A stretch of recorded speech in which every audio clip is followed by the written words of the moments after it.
You've managed to seemingly avoid the toll of business getting to you. My business partner's been very open on this podcast about how the stress of business made him anxious, and then he suffered with depression, and then he became, in his own words, basically like a functional alcoholic. Yeah. It doesn't seem to have touched you in the same way. I mean, have you ever experienced anxiety or?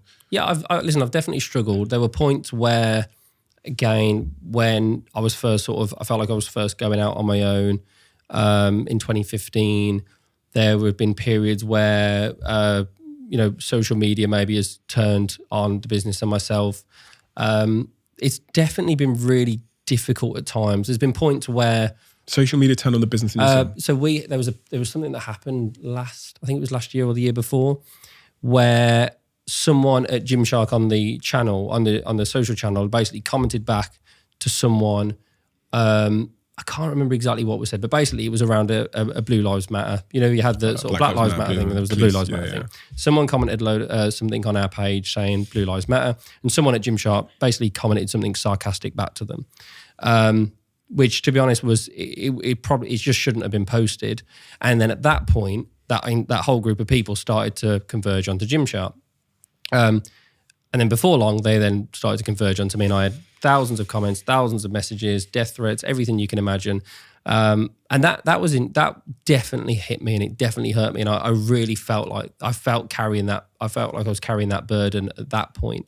Talk to me about that then. So the world piles on because of something someone else has done on Twitter, whatever. We won't go into that too much, but the world piles on. You're going on your phone, that's popping off. Your people are probably texting you. Your family, this is the worst part, your family check-in. Yeah. And it's like, you just don't want to look at your phone. Yeah. And that, like I said, that was really difficult for me, really tough. Did you feel anxious? You felt that sense of I felt horrible. I felt like, have a lump in your throat, you feel sick, you don't want to look at it. As in, you don't want to look at your phone. I struggled with that, but I think I had support at work. And there's a quote that I've heard, Noel was the one that told me about it. And the quote goes something like, to whom much is given, much is tested, I think. It's roughly like that. And I do think about that a lot. I'm in this role, I'm in this job, and I'm so privileged and fortunate to be here. I've worked incredibly hard, but I am fortunate. And inevitably, much has been given to me, so much will be tested of me. And that to me is one of many, and there'll be more in the future. That will happen again. And I have to be well aware of it and open to it and understanding of it. What did that moment teach you? I think that was a bout of resilience. So going back to what I said earlier, every day I feel like I have to be resilient in terms of having hard conversations, in terms of challenging people, in terms of, trying to move the business forward in the right way. Whereas that was like, boom, you need to be resilient now. Because the other thing as well, that, again, I'm sure you will know this, that happens and I'm feeling terrible as it's happening, but there's still a business with hundreds of people that need help, support, all these things. So I can't just shy away and feel sad for a week, or at least it can't appear to be like that. I can feel those emotions, I can process them, but ultimately the business comes first, and I have to support the business and the individuals within it. And that was an interesting challenge for me to face, because again, I can't just mope around the office. I come into the office and it's like a game of football. I'm there to perform, to deliver, and we want to win. We want to create great things, and I don't want to let this thing, rightly or wrongly, sort of drag me down. 2 questions then. How do you handle the situation with the employee that posted that comment, which ended up getting you piled on, and it felt at least like you were being cancelled? They had no bad intention, so they stayed at the business, and now they do an incredible job. They were a great person. So I really don't believe in cancel culture. I think especially when people do things by a mistake, and this certainly was a mistake, and they learned from the mistake, and now they're a better, stronger, more educated and informed person because of it. And I think that's the way it is. Like what you can't have at Gymshark or at anywhere is you can't have someone that fails, particularly with good intentions, and then you just move them out of the business. Because what we're trying to do is we're trying to create change. We're trying to create progress and a great business. And if every time someone failed, you just move them out of the business, then all you'll be left with is with a group of people that have never failed. And that's dangerous. So Yeah, they're still in the business and they're doing great work.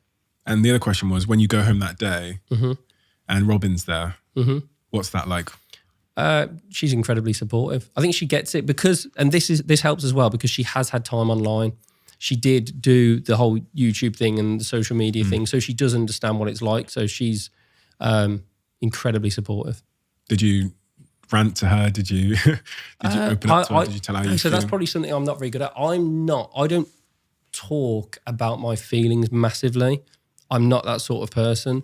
I don't know why. I don't know. It's just, if I look at the way my dad is, my grandparents are, the males that were around me growing up, they're very strong individuals. They're very, like, I wouldn't often hear them talk about feelings, which is fine and it's cool. Like, I get it. It's probably not the most optimal solution and I'm learning to do that, but it's given me great resilience. It's made me strong. Definitely made me mentally strong. So yeah, I'll chat to Robin. I think she'll try and pry information from me and I'll chat to her as she asks questions. Succeed? But I mean, my girlfriend does the same. My girlfriend is the ultimate person in my life of trying to make me express how I'm feeling emotionally. And again, like you said, naturally, it's not my default state. Especially, it almost makes me feel uncomfortable. Like, and I'd love to sit here and talk to you about how I am completely open and in touch with every single feeling that I'm feeling. I wish, and maybe that's something I need to work on, but that certainly isn't true. I do understand and I process those feelings.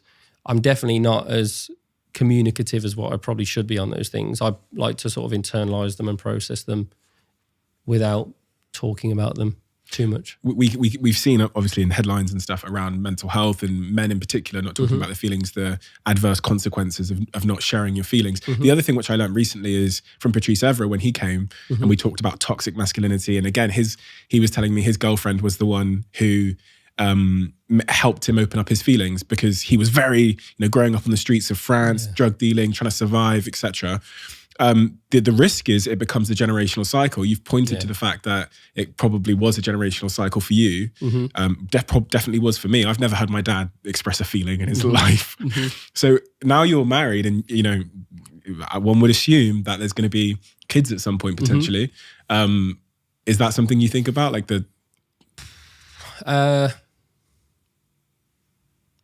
I don't know. I mean, listen, if I had a kid, I would definitely want them to tell me about how they're feeling because I'd rather know what's going on than not. So yeah, maybe that is something that I would push with them. Robin certainly will. Yeah. Robin will, yeah. And the other point on the kid thing, it just triggered something that I've been thinking about a lot lately in my life is how present are you going to be? I'm going to be honest. I'm scared. Yeah. I'm scared because if things carry on as they are now, I'm like, sometimes I forget to walk my dog and my assistant does it for me. And when I have kids, I don't want to be that business guy that never sees his kids. I want to be present in their lives. I want to take them to school, pick them up again. So do you think about that and a change you might have to make? Because we don't have kids, I haven't thought about it massively. I think there was a few things. So Steve advised me, he said, be there for the sports days. And I don't think he means be there for the sports days. I think he means it's like a bit of a thing like be there, be present and be there when the kid wants you to be. So that's something I would definitely like to do. I don't know. My dad worked away a lot as a kid and I don't feel like I was adversely affected by it. Maybe I'm wrong. Maybe I have been. But it's not, even when I started traveling and being away for long periods of time, there was periods where I'd do 30, 40, 50 flights a year and I'd be away all the time. And that wasn't like abnormal. That was like, my mum was like cool with that. She gets it. It's fine. My dad would work a lot in like the States and Europe and stuff. And then my mum would look after us or I'd go and stay with my grandparents for a while. Again, I'm not saying that's optimal, but I felt like I was fine growing up. I actually spoke, so I'm working with a new EA called Zoe, who's absolutely been life-changing for me, like genuinely life-changing. And she has 2 kids. And we were talking about it actually the other day. And we do this thing. Monday morning, first thing, we look through the calendar for the week. And then she sort of made a bit of a comment. She was like, are you still going to be able to do this if you have kids? And I was sort of like, is that a loaded question? Like, are you telling me that I won't be able to do this? And what helps having Zoe is, I think, because she has kids, she knows what it's like. I think she'll help me manage it as it comes. And then her thing was, no, you won't be able to work like this. But if we plan for it and we work things out, then we can work out a way to make it work, which is great.